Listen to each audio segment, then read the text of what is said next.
Olá pessoal, tudo bem? Então, vamos continuar nosso curso e na aula de hoje nós vamos falar dos princípios contábeis. Mas Silvio, os princípios contábeis ainda existem? Claro que existem, né pessoal? Claro que existem. Vamos lembrar lá o conceito de contabilidade.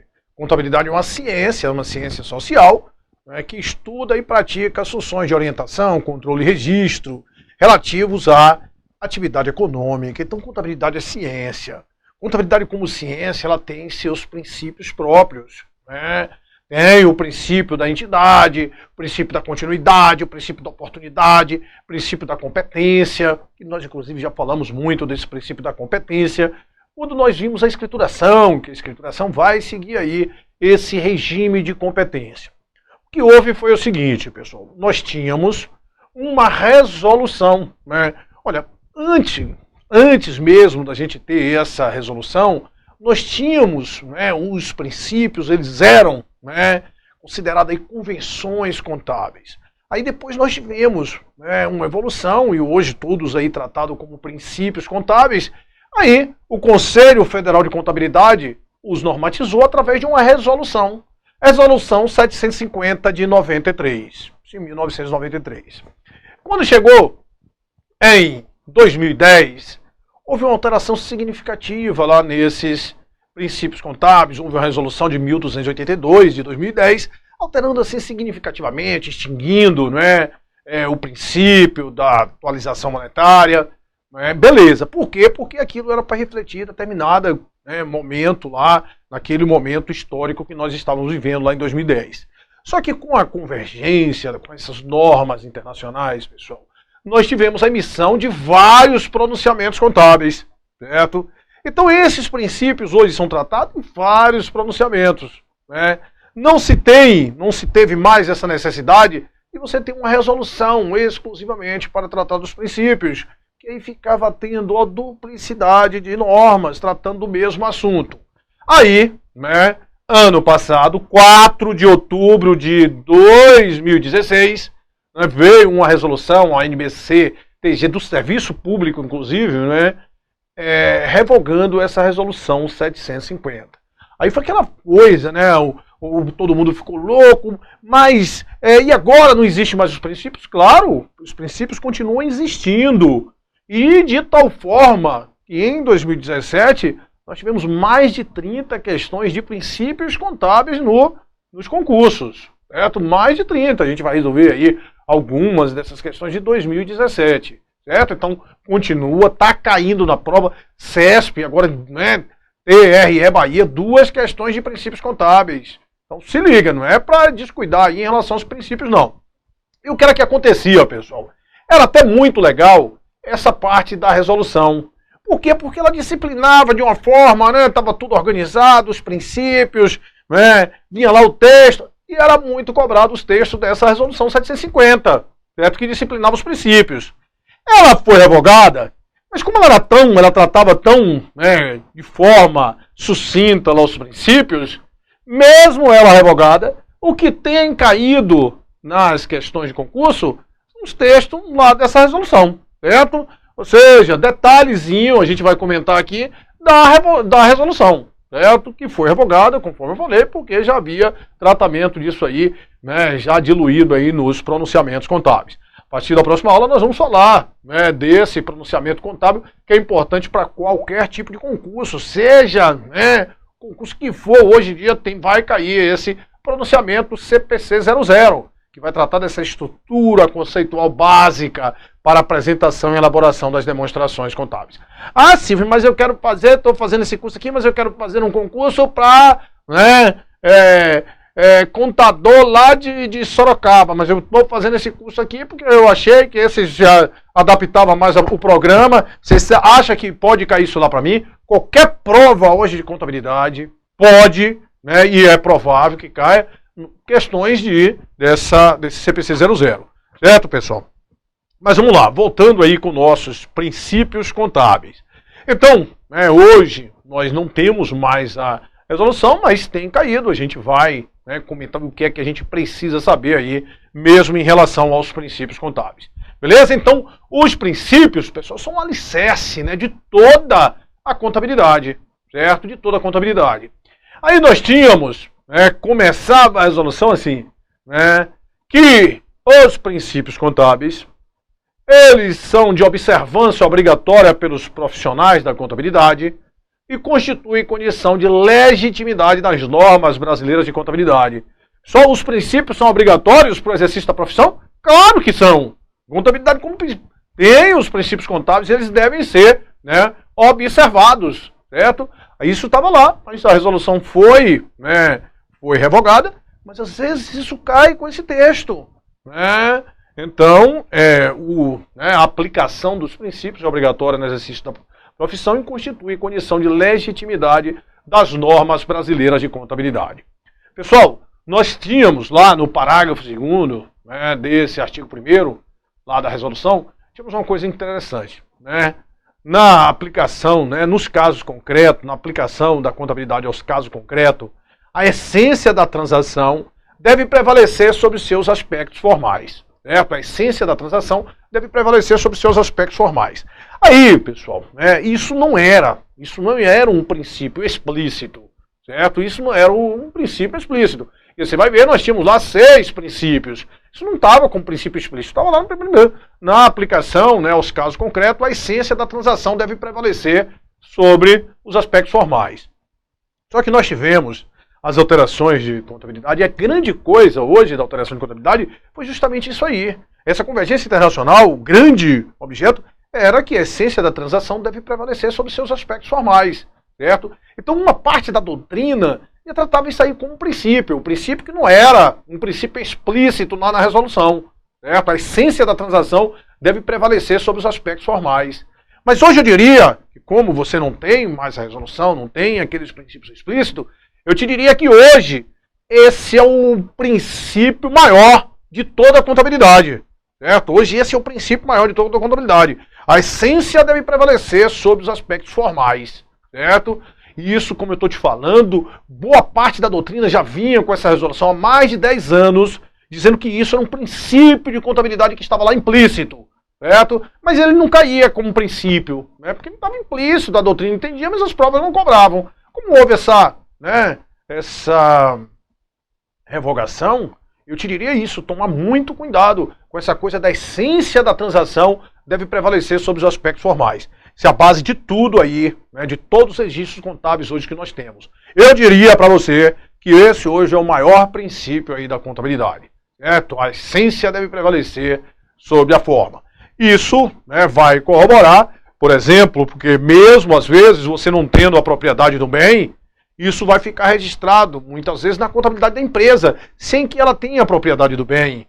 A gente vai ver uma operação de arrendamento mercantil financeiro, você tem um arrendador, que é proprietário do bem, e um arrendatário, que utiliza o bem, mediante o pagamento de prestações.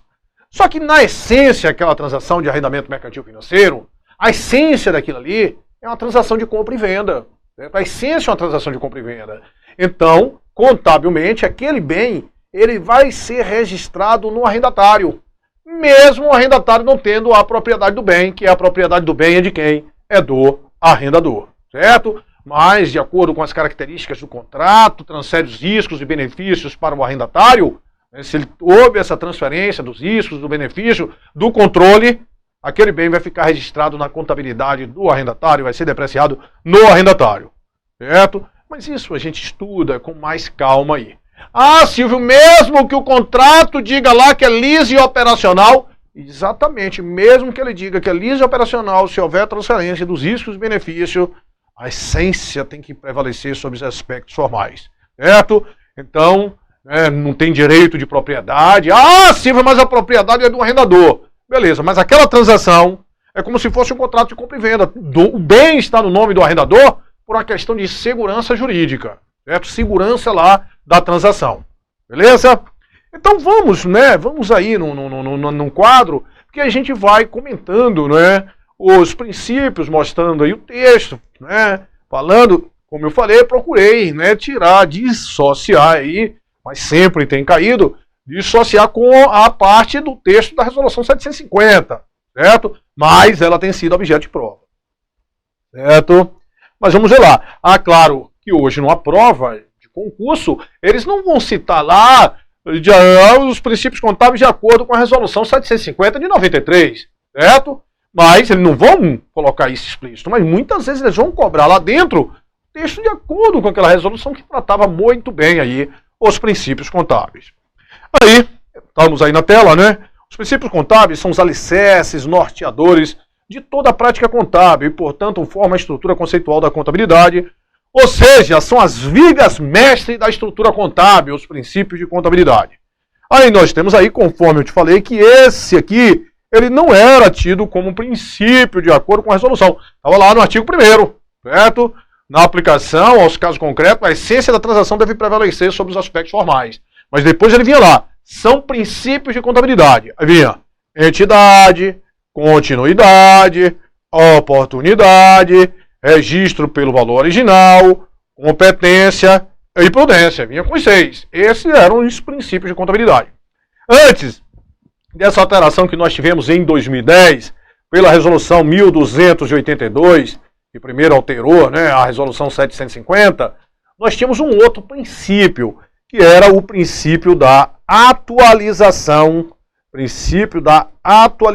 monetária. Certo? O princípio da atualização monetária. Mas esse princípio, com essa alteração que tivemos, ele perdeu o status de princípio e ficou atualizando esse registro pelo valor original. Então tínhamos 7 princípios explícitos, né? Depois a gente ficou com 6 princípios explícitos lá de acordo com a resolução. Certo? Hoje, grande coisa aí, você tomar cuidado, essa é a essência sobre a forma. Beleza. Né? Então vê o que é que fala aí. Né? Essência sobre a forma. Na aplicação dos princípios de contabilidade a situações concretas, a essência das transações deve prevalecer sobre seus aspectos formais. Ou seja, para a contabilidade, o mais importante é a realidade concreta do fato, não os seus aspectos formais. Não é porque está um documento lá dizendo que a propriedade é que a contabilidade vai tratar desse jeito, certo? O mais importante é o quê? A realidade econômica dos fatos, a realidade concreta dos fatos e não os seus aspectos formais, certo? A realidade econômica dos fatos. Por fim, registramos que a obediência, olha, a obediência ao princípio da essência sobre a forma, é fundamental para a qualidade das informações contábeis. Pessoal, a grande coisa da contabilidade é o quê? É fornecer informações úteis para a tomada de decisões. Então ela deve retratar com realidade, pessoal, os fatos, os acontecimentos, e não se prender, se atrelar aspecto o quê? Aspecto formal, certo? Então é fundamental para a qualidade das informações contábeis, além de melhor representar a posição econômica e financeira e do desempenho de qualquer entidade, seja ela pública ou privada. O princípio da entidade. Esse princípio de contabilidade, vamos ver o que é que diz aí. O princípio da entidade reconhece, a gente já viu lá o objeto da contabilidade, o que? O patrimônio. Ele vem, reconhece o patrimônio como objeto da contabilidade e afirma a autonomia patrimonial, ou seja, a necessidade que se tem de separar, de diferenciar o patrimônio particular nos diversos patrimônios existentes, certo? Aí ele fala aí, ou seja, a necessidade de diferenciação de um patrimônio particular no universo dos patrimônios existentes, independente de pertencer a uma pessoa, um conjunto de pessoas, uma sociedade, uma instituição ou instituição de qualquer natureza ou finalidade com ou sem fins lucrativos. Segundo esse princípio, o patrimônio da empresa, da entidade, não se confunde com o dos sócios ou proprietários, né? Isso, muitas vezes, em cidades, né, pequena é comum você ver, o cidadão pega e coloca um mercadinho, aí vai vendendo, né, vai vendendo lá as coisas no mercadinho, aí pega o dinheiro, paga a conta de energia dele, ou seja, ele está infringindo totalmente o quê? O princípio da entidade. E o patrimônio da entidade, o patrimônio da empresa não pode ser misturado, não pode ser misturado, não é isso? Você não pode confundir o patrimônio da empresa com o patrimônio dos sócios.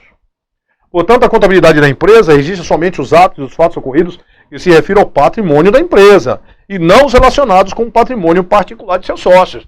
A contabilidade se preocupa com o patrimônio da empresa. É por isso, né? É por isso que quando você vai ver, né, as empresas, posso corroborar isso aqui, As empresas elas são obrigadas a entregar a declaração de imposto de renda da pessoa jurídica. Os sócios vão entregar a declaração de imposto de renda de quê? De pessoa física. Certo? Então, aí nós temos aí esse chamado princípio da entidade. Aí, pessoal, esse princípio, lá na resolução, ela vai falar alguma coisa que a gente tem que entender, né? Ela fala assim falava que a soma ou agregação de patrimônios individuais não resulta em uma nova entidade, certo? E somente numa unidade de econômico-administrativa. Como assim, Silvio? Não entendi zorra nenhuma. Muitas vezes você tem uma empresa A, certo? E tem uma empresa B, certo? Essa empresa A, vamos supor que ela tenha dinheiro no caixa, tenha estoques, tenha veículos. Alguns bens dela aqui. Caixas 10 mil, estoques 80 mil e veículos 50 mil. Essa empresa B ela tem no caixa 5 mil, ela tem no estoque 20 mil e ela tem em veículos 10 mil. Certo? Isso aqui são os bens da empresa A e isso aqui os bens da empresa B. Patrimônio, né? Bens, direitos, obrigações? Exatamente. Mas essa empresa ela tem uma participação em B de 80%. Uma participação de 80%. A gente vai ver quando a empresa participa em outra com mais de 50% lá do capital votante. Isso aqui tem uma relação de controle. Então ali, A controla B. Certo? A controla B. Aí o que é que vai acontecer? A, além de elaborar os demonstrativos dela, balanço patrimonial, DRE, aquelas coisas todas, B vai elaborar todos os demonstrativos dela também, da empresa B, certo? Então vai ter um balanço patrimonial de A que vai estar composto, né, por esses bens aqui. Vai ter um balanço patrimonial de B que vai estar com esses bens aqui. Mas se A controla B, além desses demonstrativos individuais de A vai precisar elaborar um demonstrativo como essas empresas fossem uma só. Como essas empresas fossem uma só. Aí nesse demonstrativo aqui que A vai demonstrar, ele vai dizer, olha, o caixa do conjunto tem 10 e 5, 15, ou seja, o somatório dos dois. O estoque do conjunto tem 80 mais 20, 80 mais 20, 100. Certo? O estoque do conjunto tem 100. Veículos, o conjunto, a empresa A tem 50, a B tem 10, mas as duas, o conjunto vai ter quanto? Vai ter 60 mil. Certo? Vai elaborar um chamado balanço patrimonial consolidado. Certo? Consolidando as informações. Aí vem que essa soma, pessoal, de patrimônios individuais que você fez aqui, ó, essa soma de patrimônios individuais, isso aqui não vai resultar em uma nova entidade, não. A entidade que nós temos lá é a entidade A e a entidade B. Certo? Essas somas em determinadas situações desses patrimônios individuais não resultam em uma nova entidade. Simplesmente uma unidade econômica aí, administrativa. Certo? É a unidade econômico-contábil aí que nós temos. Isso a gente vai ter essa figura lá na consolidação. Certo? Então esse é o princípio da entidade.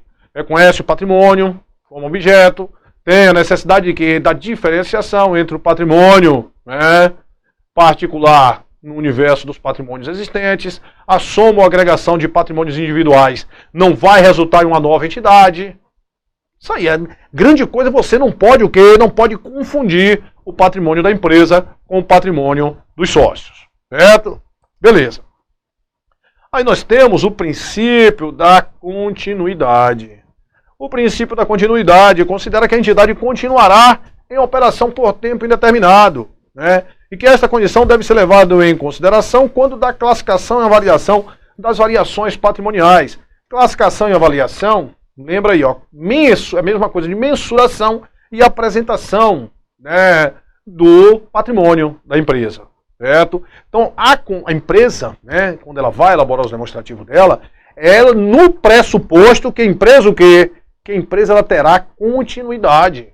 A empresa continuará em operação por tempo indeterminado. Isso é o que diz o princípio da continuidade. Certo? E que essa condição deve ser levada em consideração quando da classificação e avaliação. Como assim, Silvio, que isso deve ser levado em consideração? Olha só, esse princípio da continuidade, pessoal, ele está intimamente ligado, ó, relação íntima entre o princípio da continuidade e o princípio da competência. Como assim, Silvio? Continuidade e competência não tem nada a ver, não tem nem rima continuidade com competência. Pois é, pessoal, pois é. Olha só, mas se a empresa ela tivesse data prevista ou previsível, não fazia sentido você fazer os registros segundo o regime de competência. Teria que ser pelo regime de caixa, certo? Então quer dizer, Silvio, se tivesse vida previsível, se fosse, imagina, se ela só tivesse vida de 1 ano, por que eu ia ter ativo realizado a longo prazo, por que eu ia ter despesas antecipadas? Não se fazia necessário aí essa classificação. Teria que mudar tudo. É por isso que ele diz, né, que a empresa ela, né, continuará por tempo determinado e a mensuração e a apresentação deverá levar em consideração esse fato. Quer dizer, se a empresa não tiver essa vida indeterminada, na hora que eu for mensurar e na hora que eu for apresentar meus elementos patrimoniais, eu tenho que levar em consideração isso aí, certo? Então, continuidade está atrelada, está intimamente ligado com o regime de competência. Se não houver continuidade, não tem sentido em falar em regime de competência. O correto deveria se falar em quê? Em regime de caixa, certo? Continuidade está intimamente ligada aí com o regime de competência. Aí, né, quer ver uma coisa? Até na resolução falava isso, depois eles tiraram. A anterior, a original falava, quando chegou em 2010 eles tiraram, mas é grande coisa. Olha só, a continuidade, pessoal, olha só, a continuidade, ah, Silvio, mas isso não tinha nem mais, mas isso é verdade, a continuidade influencia no valor econômico dos ativos. Como assim, Silvio? Imagina você, se tiver na situação falimentar, que tenha que vender aquele ativo rápido, será que você vai conseguir aquele valor que está lá? Não vai, certo? Não vai. Então, a continuidade, ela influencia no valor econômico do ativo, certo? Ela vai influenciar nesse valor econômico do ativo. E a continuidade também, ela influencia no valor e no vencimento. No valor e no vencimento de quem, Silvio? Do passivo. Né? Ah, quer dizer, se tiver numa situação falimentar, o que é que considera? Todas as dívidas são dívidas vencidas. Em relação àquelas ainda que para você ter um desconto. Então a continuidade vai influenciar no valor dos ativos, vai influenciar no valor e no vencimento dos passivos. Certo? Então, quando você está elaborando, né, a continuidade é naquele pressuposto que a empresa o quê? Continuará. Certo? Continuará por tempo que indeterminado. E a mensuração e a apresentação dos componentes do patrimônio deverão levar em consideração essa continuidade. Se ligue que continuidade está altamente atrelada com o quê? Com o princípio da competência. Certo? Com o princípio da competência. Se a empresa não tivesse essa vida indeterminada, você não iria fazer o registro pelo regime de competência. Beleza? Então, olha só, princípio da continuidade aí. Continuidade está associado aí com competência. Princípio da oportunidade. Princípio da oportunidade.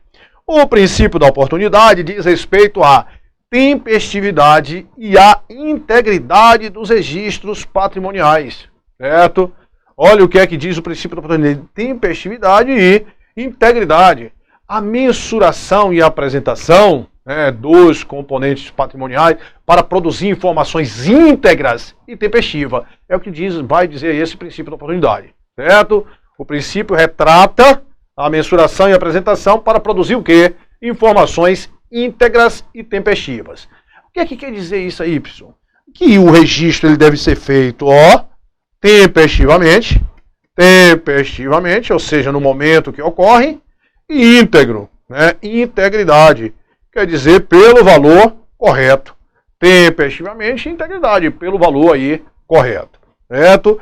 E que você reconheça, né, do princípio da oportunidade, que tem um reconhecimento universal de todas as transações efetuadas, que você reconheça ali todas as transações efetuadas. Certo? Então, pessoal, para você, né, produzir informações, o quê? Para você produzir informações confiáveis, a tempestividade e a integridade. Aí nós temos, certo? Aí nós temos, a gente vai ver, que nessa próxima aula, esse pronunciamento 00, que para essa coisa das demonstrações, ela produzir informações úteis para auxiliar na tomada de decisões, certo? Tem dois aspectos da informação contábil. Ela tem que ser relevante e ela tem que representar fidedignamente o que ela se propõe. Ela tem que ser uma informação confiável, certo? Beleza. Aí o que é que acontece, pessoal?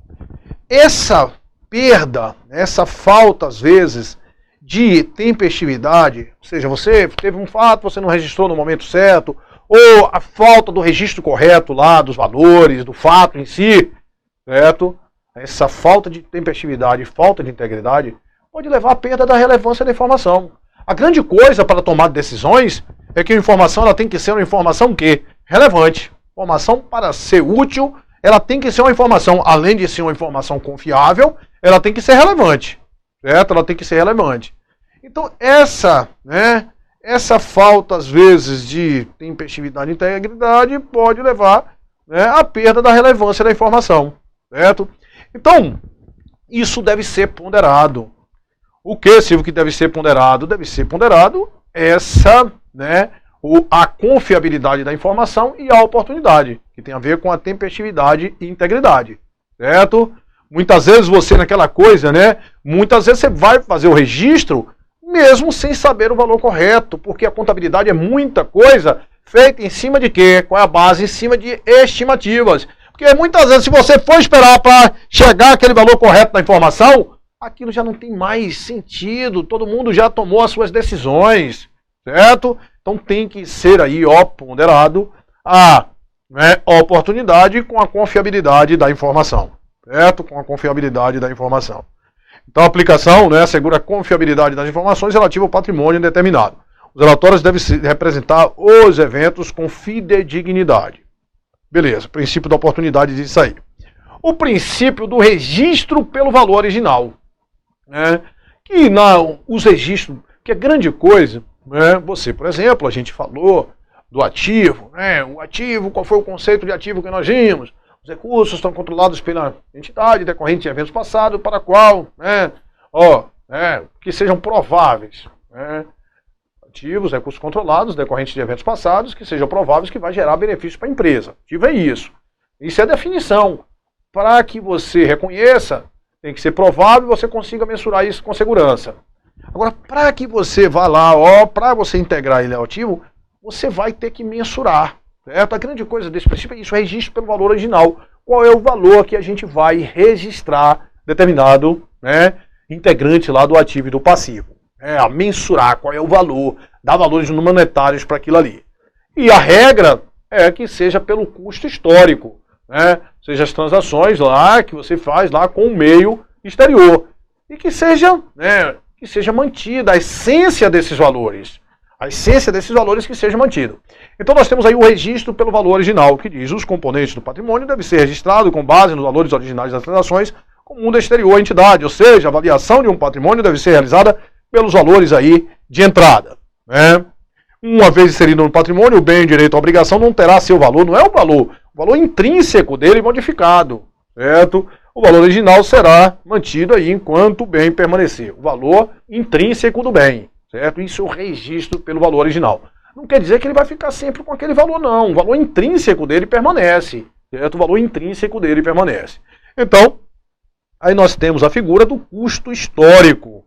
Custo histórico é o valor, em caixa, equivalente caixa, por exemplo, de um ativo, pago para você adquirir o ativo quando? Lá na data da aquisição, certo? Eu paguei para adquirir uma mercadoria quanto naquela data? Tanto. Então aquele é o custo histórico e aquele é o valor que você vai levar lá, Essa é a regra como registro original do bem, certo? O registro original do bem.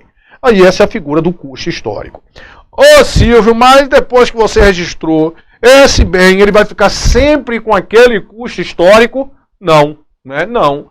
Vai ter as variações aí do custo histórico. Nós podemos ter o custo corrente, nós poderemos ter o valor justo, o valor realizável, várias outras figuras aí, E isso nós vamos comentar aí no próximo bloco. E isso é que tem sido muito, muito objeto de provas de concurso. Essa variação aí, do custo histórico.